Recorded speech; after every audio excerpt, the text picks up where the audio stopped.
Pantau SPBU kembali membuka ruang belajar publik. Edisi ini istimewa karena melibatkan siswa sekolah menengah kejuruan, memberi kesempatan generasi muda menyaksikan proses distribusi bahan bakar di balik layar pelayanan SPBU. Berlokasi di salah satu SPBU Pelaju Palembang, 15 siswa SMK Negeri 2 diajak menyusuri alur distribusi energi, mulai penerimaan BBM dari mobil tangki, pemeriksaan kualitas di tangki penyimpanan, hingga ketepatan takaran di dispenser. Mereka juga dikenalkan pada layanan tambahan SPBU dan pemanfaatan aplikasi digital yang kini menjadi bagian dari keseharian konsumen. Lebih dari sekedar praktik lapangan, kegiatan ini menjadi ruang pembelajaran tentang pentingnya transparansi dan keandalan distribusi energi.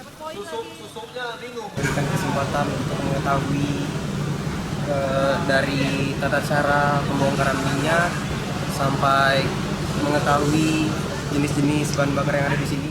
Cuman setelah tadi dikasih tahu, jadi sekarang sudah tahu keunggulan dari masing-masing bahan bakar yang ada di sini.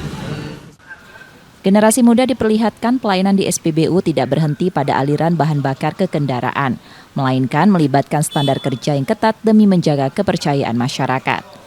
Ya, manfaatnya untuk mengetahui bagaimana untuk yaitu memproduksikan dari depot ke SPBU.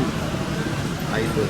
Dan juga untuk mengetahui cara bagaimana pengisian, yaitu dari nozzle pompa ke yaitu kendaraan. Pantau SPBU telah digelar sejak Mei 2025 dan terus dilanjutkan. Kita akan lakukan evaluasi, dan Pantau SPBU ini memang salah satu program andalan kami untuk memberikan transparansi ke konsumen. Gitu loh. Jadi kemarin memang untuk masyarakat umum, sekarang kita spesifik ke siswa SMK, dan nanti ke depan kita akan evaluasi. Kita akan survei juga kira-kira segmen mana yang kita akan nanti ajak ke Pantau SPBU.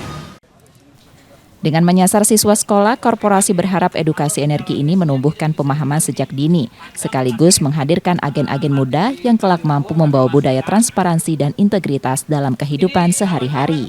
Tim Liputan Kompas TV, Palembang, Sumatera Selatan.